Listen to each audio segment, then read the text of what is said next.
Just because I don't believe or agree doesn't mean I can't learn from you. Why did you have to bring that up? Okay, that one I'm super embarrassed about. Do you like me? Do I like you? Yeah. As an individual or as a podcast? Just as a person. No, I like you. Okay, cool, cool. And I don't have any interest in appearing to be stronger than I am. I ain't bow to Nebuchadnezzar's statue. He gonna lead. You feel me? How do we love people who see the world differently than we do? What would it look like if we truly loved all of our neighbors? Could listening to their stories be the first step? This is Seacoast Church, and there's way more to talk about. Hey, it's Jenny Mayer. In case you didn't know, my maiden name is Sarat, daughter of the founder here. I shared my story on episode 10 if you want to check it out. It's about my journey battling breast cancer. But this episode is about a whole nother struggle. Pastor Roy is on to share something no one really likes to talk about, being overweight and the up and down struggle of being in and out of shape. And what is it with all the best tasting foods? Doctors are saying, don't eat that. Don't get it. Some people, when they get to heaven, want to ask God all these serious questions like who really killed JFK or why did good things happen to bad people. I want to know why all the bad food tastes so good. Props to Roy for sharing about something so vulnerable. Also, we'll have Pastor Jeff Leinberger on, of course, Mr. CrossFit King. He's buddies with Joey and Roy. He'll be sitting in just maybe to make those other two feel self-conscious about their bodies, But first, we have Pastor Greg on. And then after Pastor Greg, we have our HR director, Jenna Young. She has a conversation with Joey about the delicate balance of serving in a church she's a part of and loves while having a job that includes needing to know the good, bad, and ugly of everyone employed here, including pastors. Hope everyone had a great Thanksgiving and are gearing up to diet until the next Christmas party. All right, so remind people where you moved from when you came to Charleston. Freeport, Illinois. Okay, and before that was? Fort Collins, Colorado. Gotcha. Was it a memorable experience the first time you saw a palmetto bug? Do you remember when you're like, what in the world is that? Oh, yeah. I'll tell you what was even more interesting was in northern Illinois, if you had like exotic animals like snakes, you had to go to the pet store and buy these little geckos or lizards or whatever. Oh, wow. That are everywhere. Wow, what a ripoff. Yeah, I bring that up because it's one of my worst fears. Like I've lived here my whole life and I'm still dude, they just look so nasty. I cannot I don't mind them. I figure they have a right to live. We can't wipe them all out. My wife just goes nuts. She drowns them in poison and then I have to clean it up. Yeah. If it was just me, we'd all just live peacefully together. No, you would not. Yes, I would. Oh my gosh. What people don't understand about Charleston is your house can be immaculate, but if you don't have good spraying, you will see a roach. You'll see a roach for sure. All right, so as we are talking about fear, let's turn like a little serious corner. And you wouldn't consider yourself a fearful person in general, right? Probably not. What is a fear of yours? I definitely have fear of heights. I love going back to Colorado. I go to Rocky Mountain National Park every time, and it's sheer terror for me every time driving over the pass. Right. And I just white knuckle it. So I have that. You said you're fearful of speaking. Like 5 minutes before, you're nervous. To this day, a guy called me this morning from Florida, I think, and he said, "I'd love you to come down and speak at," and he gave me an event. I said, "I'd love to if it fits with the deal." And I immediately thought, "Oh gosh, what am I going to say?" The scariest moment of your life. Scariest moment of my life. The car wreck we had when we came was very, very scary. Well, my daughter hit by a jet ski, very scary. Probably those top the list. Things. Yeah, they top the list. Yeah. If you struggle with one of these more than the others, would it be insecurity, worry, regret, or apathy? Probably worry. Yeah. Come from a line of world-class warriors. I try not to let it consume me, but I'll slip into it. Yeah. I kind of know, like I was at the retreat the other day at Church Creek, and we had a group of business leaders from here in Charleston. Same thing happens to me every second day of a retreat is I start worrying that everybody's having a good time. Is there enough to do? And the guys out there make fun of me, the ones that are part of the team. Right. Because there's plenty to people are having a great time. And I'm going, oh my gosh, people aren't having a good time. And that's just working up some worry is all that is. All right, so Jenna, head of the HR department here. I am. And this is a large organization. It is. So there's a lot of people that you talk to, lots of situations you have to navigate.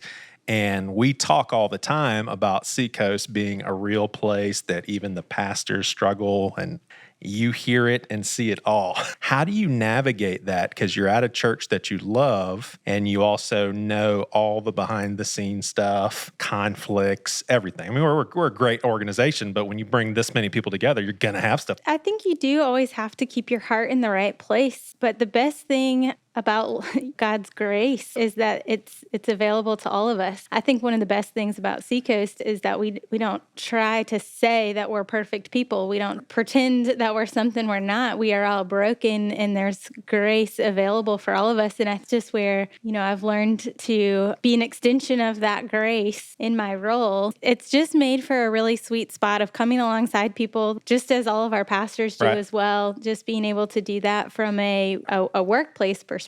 It's pastoral. No, you don't think of yourself that way, but you're still having to handle super delicate situations. Do you think that people see you around here as more like a police and a cop? Because I see you more as family. Sure, we have to bring Jenna in to handle something, but she's still one of us. She's not a cop from the police station. Yeah, I think you're going to get that. You always walk into a room and everyone's like, oh, HR is here. Let's stop talking. But we're always trying to break that perception because you're right. It's family, love, everybody that works here. But yes, you can walk into a room and the temperature can change a little bit. Like me being here since now 02, that there is even a spiritual vision for HR. You know how our leaders want to operate here. You've got to work in accordance to that in HR. Yeah, you do. I think like a traditional HR department, much more rigid, focused on rules, compliance related. I think there's just an opportunity here to make it feel like family. As we're hiring the right people for the right roles, has been much more of a focus for us than it has been to really ever be a rules-based, follow every little process. And those are important, having each of those in place. Yeah. But so you have a 1.5-year-old. What's the harder job? Being in charge of HR department or your daughter? Oh, gosh. They both have their challenges. They do. Both fun. Yeah, I remember meeting with people as a pastor, Starbucks, and then talking to Priscilla on the phone who decided to stay home for a season. Yeah. And I'm like, gosh, I have the easier job by a mile. Like, it's not even comparable. Yeah, they're awfully cute, and it's okay to need a break sometimes.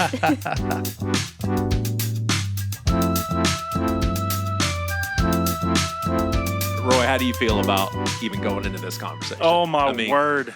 I literally have wanted to cancel on you about a dozen times since you asked me to do it. When you asked me... Why haven't you?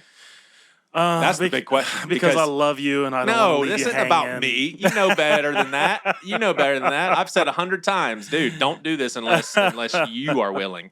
Yeah. Why haven't you backed out? I don't know, to be honest with you. It's something that... you feel like you'd be a little punk for backing out sort of thing? I'm serious. I think my reasons for backing out aren't good reasons for backing out. Gotcha. How about that? Yeah, no, that makes sense. But I think it's a big deal to sit at this table and talk about something like this. Well, I think here. Okay, no, excuse me. Let me back up and give you a different answer. Here's the truth. It's a lot easier to talk about this when I'm in the good place, and right now I'm not. Gotcha. I mean, I'm not where I want to be physically, healthy wise. And so, how many years ago did you join Josh on stage on a Sunday morning and basically talk about your weight loss? I mean, that was 2013, 14, maybe, something like that? Yeah, it was. How long did you maintain that? Probably a year. Yeah. Probably a year. I've had 3 60-plus pound weight losses. 3? Over the years. The first one being starting in like 2011 was the first time. And that was actually like 75 pounds plus. Another time in that same range. Yeah. So anyway. Yeah. So I do think this is an important context. And by the way, we're sitting here with Jeff, and it's common knowledge, the new campus pastor of the West Campus. That's right. Congrats, man. Thank you. Congrats. Been doing a great job in North Charleston, so West is lucky to have you. I joke around about you bullying me in high school, and obviously that's not true, but you were Mr. Popularity. You were very athletic. Baseball team won state, and that was a big part of your talent. Didn't you get scholarship to go to Wofford? Yeah, I did. So you are very athletic, very much so in shape. In your words, why did that not continue? I mean, obviously we're kids and all, so that may be a weird question, but I guess kind of like your journey to what maybe you would call just unhealthy. Sure. All my life I've been big boned. I mean, like I was always one of the biggest kids, always. I see it honestly, even right now, I see it in my own kids. Like, you wouldn't call my kids fat, but they're big for their age. They're bigger than their peers. And that's the way I always was. So I was never, even in my my glory days per se, even when I was playing college baseball, like, I wasn't a gym rat. I didn't love the gym. I didn't love working out. I kind of survived as long as I could on natural talent. Probably could have gone further if I had worked harder. But I've never been one to want to like work as hard as I could in the gym, on my fitness, on my physicality. So like most people, up until, a certain age, it's easy. And then you get out of college and you quit doing anything athletically, you quit doing anything physically, and it's a slow, climb to a certain place. And that was my story, just kind of a slow climb. And next thing you know, waking up one day and, I'm 75 pounds heavier than I was when I graduated college. Yeah. So I want our listeners to realize that Roy is sitting down. I'm going to say two of your closest friends. Is that safe to say? Absolutely. I mean, and so this conversation, it's a safe conversation. Like, I don't want anybody to think we're putting Roy on the spot, but I do have some tough questions, and I'm going to ask you, Jeff. Yeah. You've been Roy's friend for a long time, and a lot of that time he's been overweight, and a lot of that time he obviously hasn't done anything about it. Would you say he's living in sin? I wouldn't say that. You can say it. No, I really don't. I don't think you are. I can tell you that I've been gravely concerned at times, and Roy and I, we spend a lot of time together. We've worked out together. We've slept together. We have in the same tent. In the tent. That's right. That's true. That's where Jeff and I met. Yeah, our men's first hike. time men's hike on the men's hike. Yeah, sleeping two people in head one to toe. person. But no, I mean.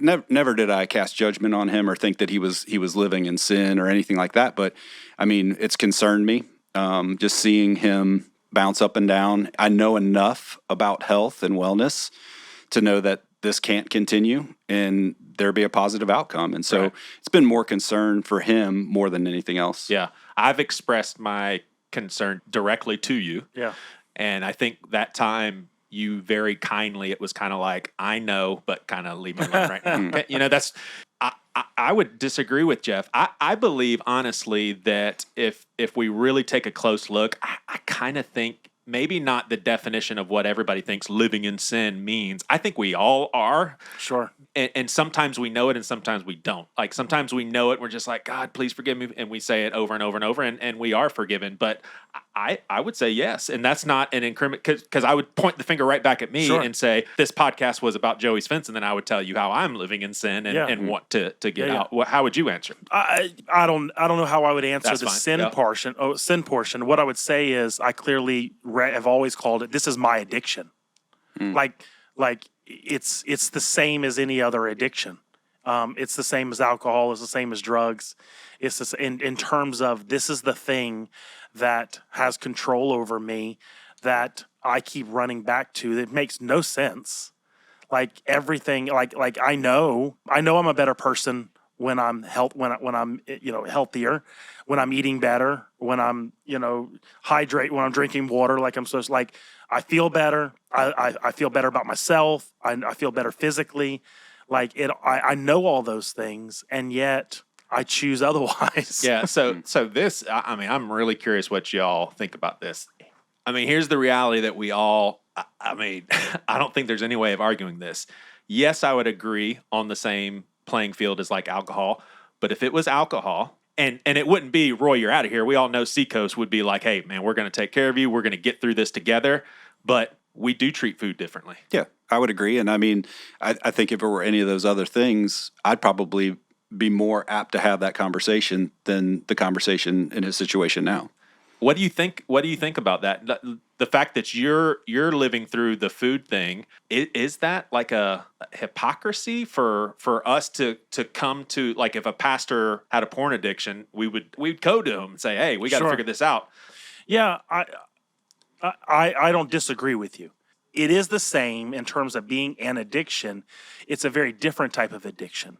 And what I mean by that is, at what point, like in other words, we know when somebody, even as I say that, it seems to be a lot clearer to talk about where somebody has a problem with alcohol.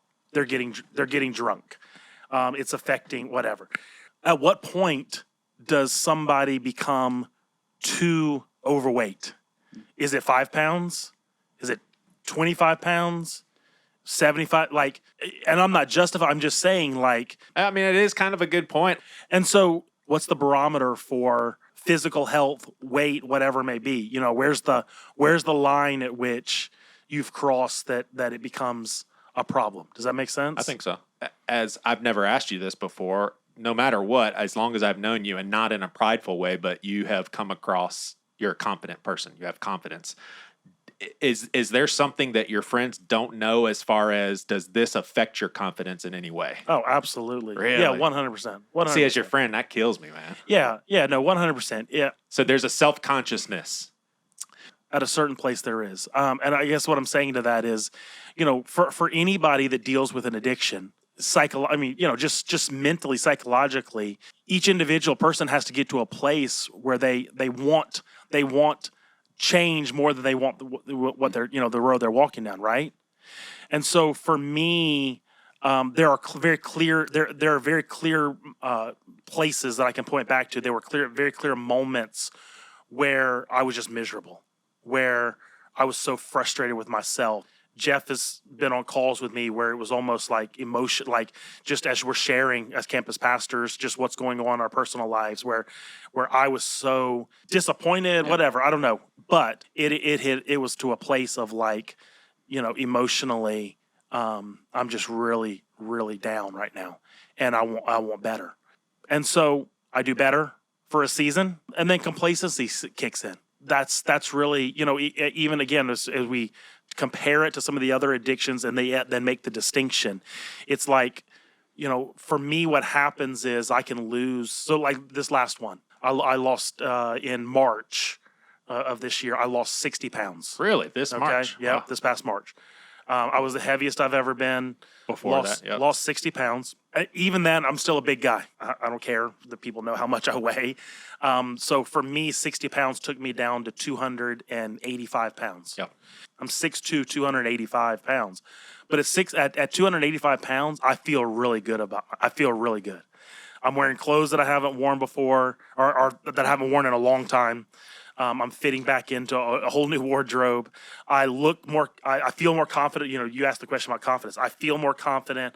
I feel better. I'm sleeping better, all of the above. And what happens is complacency kicks in.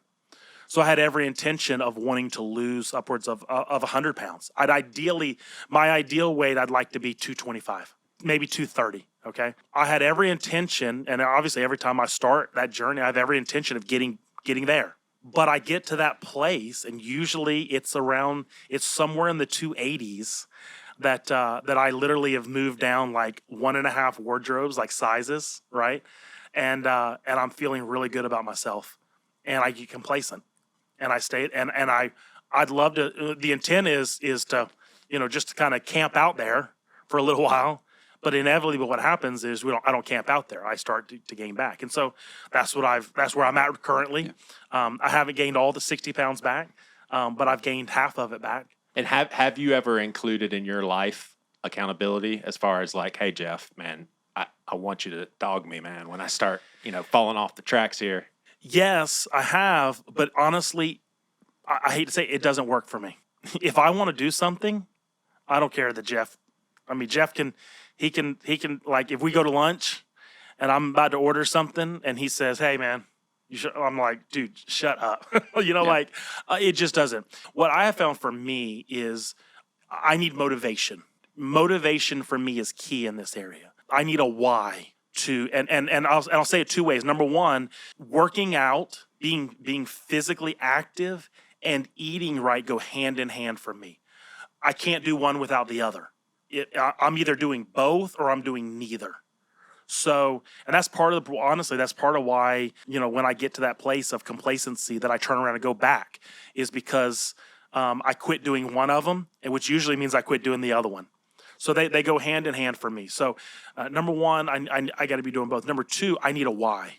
So over the years, every single one of those weight losses has had something before me that was a why. That I was training for. In 2011, I decided to it started out cycling and then eventually triathlons.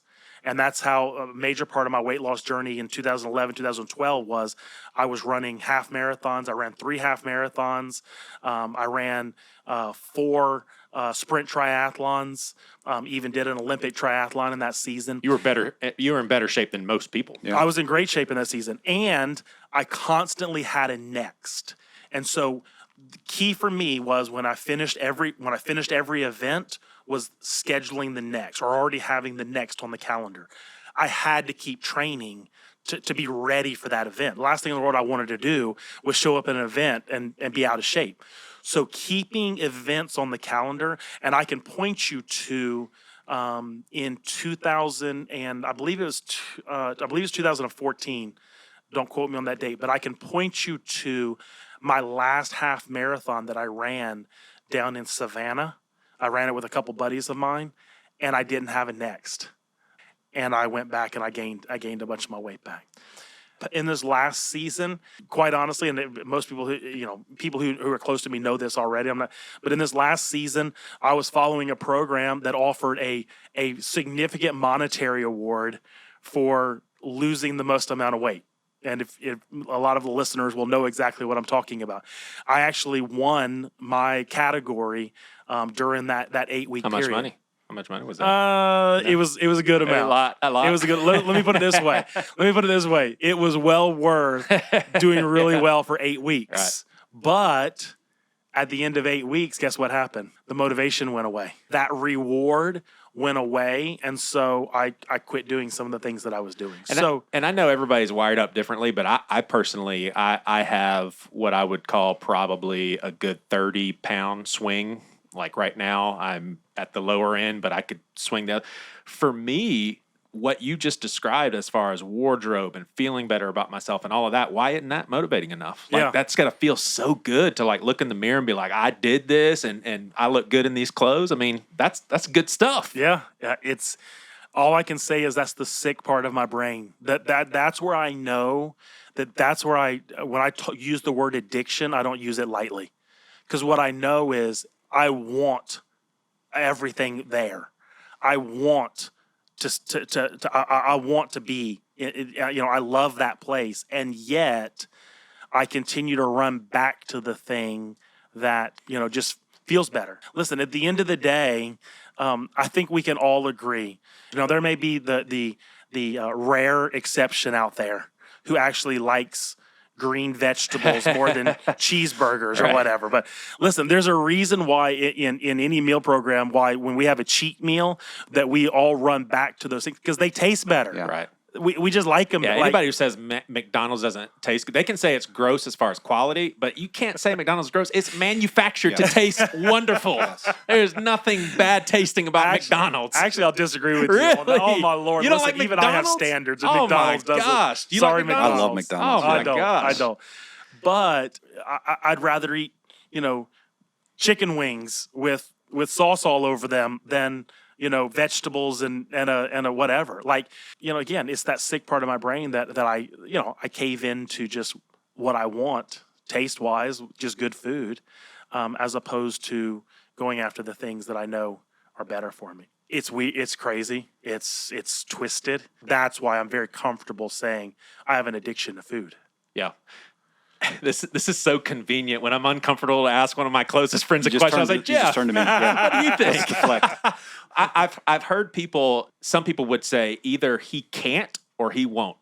It's got to be one or the other. Either Roy can't do this or he just won't. I mean, do you think that's a fair either or? Yeah, I think it's a fair statement. So what would you say? He can't or he won't? I would be leaning on more of the side that he won't because I've seen him do it. Clearly. Yeah. So I guess it's just, trying to figure out what that long-term motivation would be to keep you in a rhythm. Like you said, you might have small fluctuations in your weight, but yeah, there's guardrails in there. So when you reach that threshold, you get right back on something else. Yeah. I mean, clearly can do it. Right. Roy, I don't know if you would put this in this category, but with my need for antidepressants, with depression, anxiety, and all of that, I resonate with Paul as far as a thorn is concerned. I'll just read it. He says, I boast all the more gladly about my weaknesses so that Christ's power may rest on me. That is why, for Christ's sake, I delight in weaknesses and insults, hardships, persecutions, difficulties, for when I'm weak, then I'm strong. Would you say this is your thorn? Because whether you like it or not, this keeps you humble as a pastor.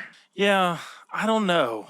Here's the only reason I'm uncomfortable with this, with that. When I hear that, when we read that, it would seem to indicate that this is something from God. For Paul, I think Paul, as he was writing, well, he did call it a messenger of Satan, came to torment me. Sorry, we went the theological route. Do we need to have deliverance in the cast the demons out? Yeah, do me a favor. Read the passage one more time without the messenger of Satan part. Yeah, just okay. I'll boast all the more gladly about my weaknesses so that Christ's power may rest on me. That is why, for Christ's sake, I delight in weaknesses, insults, hardships, persecutions, difficulties. For when I am weak, then I am strong. So to keep me from becoming conceited because of the surpassing greatness of the revelations, a thorn was given me in the flesh, a messenger of Satan to harass me, to keep me from becoming conceited. My opinion would be, you could dodge this and it not be something that you point to God, or you can embrace this. And I feel like you sitting here right now is embracing it, because you're basically saying, look, I either can't or I won't. I need God. And I mean, you're going on a line here. Sure. I mean, to put yourself on the record with this. So that would be my thing. Is I would think you could choose to kind of be shoulder to shoulder with Paul with that stance of, Lord, I need your strength, or not. Then put that, absolutely.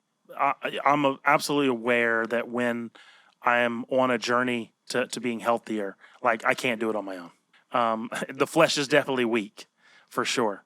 I hope it's not like my forever thorn in my flesh, right? I mean, Yeah.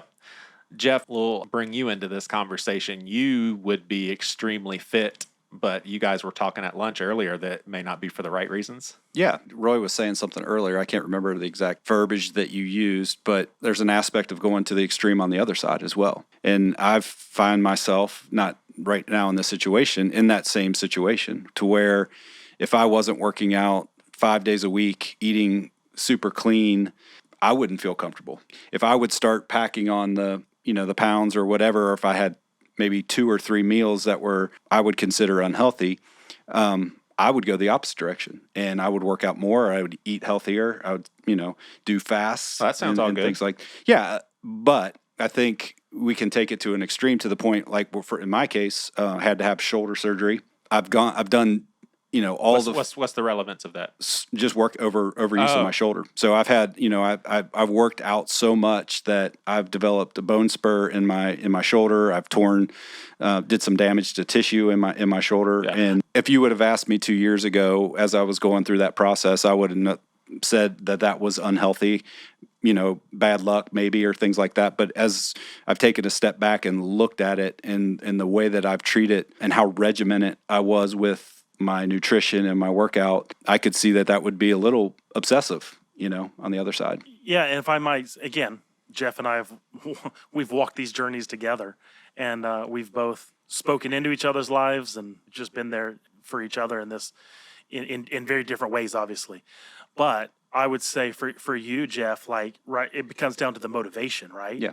There are a lot of physically healthy people who are very unhealthy. That they're compensating for something.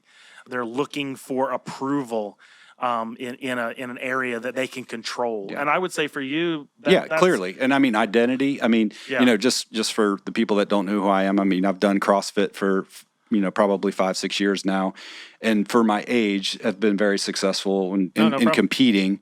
And it's certainly become a part of my identity. And the more that I worked out, the more that I had my diet in tune, the better off I would do in those competitions.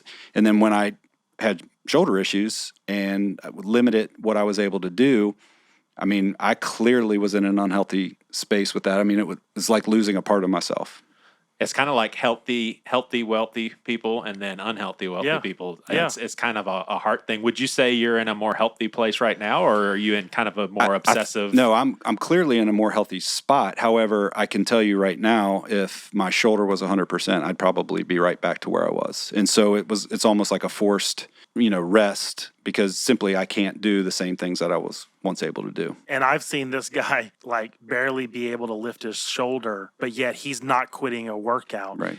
And maybe from an unhealthy place. In other words, just too concerned about what other people would think, people calling him a quitter, whatever. And it's like, dude, you literally, your shoulder is like falling off. Yeah, and I mean, this, because you've done CrossFit as well. But, CrossFit is cool in the fact that they've got an RX and a scaled version. I could compete in a scaled version, but never would do that because, it would be like looking at a lesser version of me. And I just couldn't, do that. So I play through the pain, do all that stuff. And now I've got long-term damage, to my shoulder. Roy, do you ever feel judged by other, we'll say other Christians, or maybe judged unfairly? Do you think people make assumptions about you? Yeah, I'm sure they do. But I also know on the flip side of that, I mean, one thing I joke about, again, that complacency thing that I was talking about earlier, I still get a lot of compliments about my smile and my whatever. And so I don't walk around feeling like I'm a failure, even when I'm as heavy as I can be. You know what I'm saying? Yeah. Does that make any sense? No, it does. It does. And so you're still getting affirmation. And that's part of and I even joke with people, like when I lose weight and they start telling me how great I look, I'm like, please quit telling me how great, like, because honestly, all that does is reinforce in my mind, like, you look good enough. You can stop now, and unfortunately that's what I've. Well, that's interesting. Are you more motivated by how people see you, like your appearance, than actually just being healthy? Yes. Wow. Yeah. 100%. I'll commit to you to never tell you that you look good. Oh, thank you. I appreciate that. I'm always going to tell you that you are just way overweight. Exactly. I don't care if you're 225, man. We ain't letting you get complacent. Every time you see me. Look like you put on some weight there, Roy.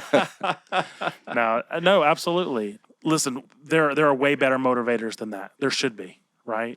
I want to be around for I want to live as long as I can to see my kids grow up, right? I want to see my kids have kids and get to be a grandparent. I want to live to be old and grow old with my wife and celebrate. Next week we celebrate 25 years of marriage. Yeah. I want to make it to 60 years of marriage, And so when I think about it in those terms, that's when I really realize, like, okay, this is important. I need to be doing something about it. Does having this conversation and the fact that it will air in mid-November, do you feel like an extra level of accountability? Well, yes, and yet. And here's the truth. Like I told you, like when we started, I've wanted to cancel on you a dozen times. I think you asked me about a month ago to do this, and I told you yes immediately. And then I started doubting it. And then I was like, well, listen, okay, I've got 3 weeks to get back on track, and at least when I'm sitting in that studio, to be in a better place, like to be able to talk about this from a place of excelling. And the truth is, I didn't. And so I sit here today not in a good place. And I'm going on vacation next week, which means not going to be in a good place for a few weeks. And then the holidays are here, right? Yeah. And so anyway, I'll get back on track. Yeah. I'll be super conscious when this airs of everybody looking at me different. Thanks, Joey. Really appreciate it. I'm worried that he's going to circle back around a week and a half right before we release and say, hey, man, no. I better get myself in shape, too, because we're talking about this elite athlete that I am, and I don't look the part, and you're like, really? He's a CrossFitter? Yeah, accountability for you. That's right. I didn't go on the record and say anything. So I asked Roy this question, too, because he had mentioned, food tastes good. And I said, well, I could say the same thing. Well, beer tastes good or cigarette tastes good. And we were just talking about how, overeating in the United States is an epidemic. And now that there are neuroscientists that are clearly stating that food is the number one anxiety medication that we have in the United States. I'd love to hear some of his thoughts on that. I mean, personally. As far as turning to food when you're anxious? Yeah. Well, yeah. And, I know anxiety has different forms. You probably don't have the same type of anxiety that I do, but maybe stress might be a better word for you. Yeah. So let's set up a scenario. You're a key person at the Summerville campus, just quits, breaks your heart. you get an unexpected bill in the mail that you're just stressed out of your mind. You're going to go home and eat? Absolutely. Yeah. I was like, some people would end a day like that and be like, man, I got to go to the gym and work this off. That's the last thing I want to do at that point. I'll say this, working out for me, and I mentioned in college, it didn't come like, it wasn't something I loved to do. Working out has always been a discipline for me. Always. I dare say, I joke with people like, there's never been a time in my life, in any of the seasons I've been in, even when I was in the best shape of my life, in that triathlon season, a few years back when I was doing some CrossFit stuff, I never love waking up and going to the gym. There's not a day that goes by that I wake up and go, oh man, I can't wait to get to the gym. It is absolutely a discipline for me every single day to wake up and go do what I know I need to do. Yeah. The closest I've been, I would say, is when I was training in triathlon. I truly loved some of the parts of the training. I loved cycling. Cycling was one of my favorite things to do. It was always a joy to be on the bike and to put in 30, 40 miles. But running, hated it. Every time, every training day where it was time to train the running side of things, just hated it. But it was something I would do because I was motivated enough to do it. Yeah, it was interesting when you play sports as a kid and you drop a fly ball or you jump off sides in football. What did the coach make you do? Run, yeah. Yeah, it's a punishment, right? And so, and we're grown up, so we don't get bent out of shape about this kind of stuff. But we've all heard this joke before. My spiritual gift, is eating. Mm-hmm. We've heard multiple pastors have said that. Yeah. I'm not sure if that's a great thing to like, especially for someone that struggles with that. Do you think you shouldn't joke around about that? I don't know. How does that land on you, Jeff? Yeah. Because if it is on the same level as all this other stuff, why would we joke around about it? Yeah, Nobody clearly. Goes up there and says, my spiritual gift is drinking. Yeah.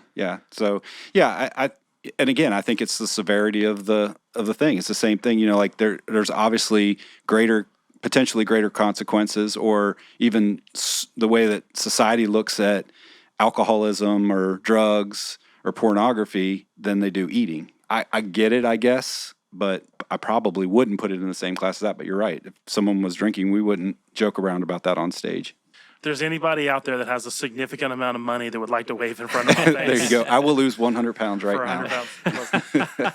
Watch a GoFundMe appear tomorrow. We want Roy to lose weight. Well, I'm sure there's a lot of people in your boat, and I don't know. Maybe it was a hard thing to hear. It's either you can't or you won't. Roy, what would you say to those folks that are struggling with food specifically? Yeah. Because it is looked at differently. Absolutely. I think everybody's journey is different. Number one, I would say figure out what works for you. If it's accountability, some people do work really well in that arena. Some people, that is a great motivator. They need other people to walk that journey with them. And so I would say at the end of the day, be honest with yourself. What do you need? In every area of life, I think we all need to listen, it's important that we always remember our why, right? Like in ministry, it's important that we remember every day why we do what we do. Figure out your why and put it somewhere where you see it. This just occurred to me. I feel like a good endeavor would be to destigmatize being overweight. Because if we see someone, we're talking to them in the grocery store, we have no idea if they're an alcoholic. Right. Zero clue. So we're not sizing them up in any way. We're just talking to a person. Whereas if someone is super overweight, we can make all these assumptions in our head. And bottom line is there's tons of people in that position. And so I think just to recognize that anyone you're talking to, there is a thing that they deal with. 100%. And it may not be visible, but for you, unfortunately, it's visible. So I would say destigmatize being overweight. And if people could talk like we're talking more, sure. and that obviously depends on you and what kind of people are around you. Yeah. Because I wouldn't recommend anybody to go up to a person overweight and say, hey, we just need to talk freely about this. I think it starts with you. Yeah. And that's what you're doing right now. Yeah. Like anything else, most people who are addicted, they don't like their addiction. Most people who are in that place, they would say they want something different. And I think that's the case for people that are struggling in this area with eating, with weight stuff. And there's so many factors, right? There's so many, some of it's hereditary. And I don't mean that in a way of saying like you can't, but some people, and I would say that's for me, I come from a everybody in my family is large. It's a hereditary struggle in my family, and now I watch my kids and I see we've passed it on to them, and I don't want them to struggle the way that I have with this area. So I'm trying to do some things with them, trying to build in some habits that they won't walk that same road. But for them, there's definitely a hereditary component to it. So, Jeff, as a fitness guy, would you prefer for Roy to just stay where he's at right now, or to lose the weight and be a chain smoker? Well, wow, that's a tough one. Thanks for listening. There's a link in the show notes to our podcast Facebook page where we talk about these episodes and share some behind-the-scenes information, including guests we're booking. Make sure to subscribe so you don't miss an episode.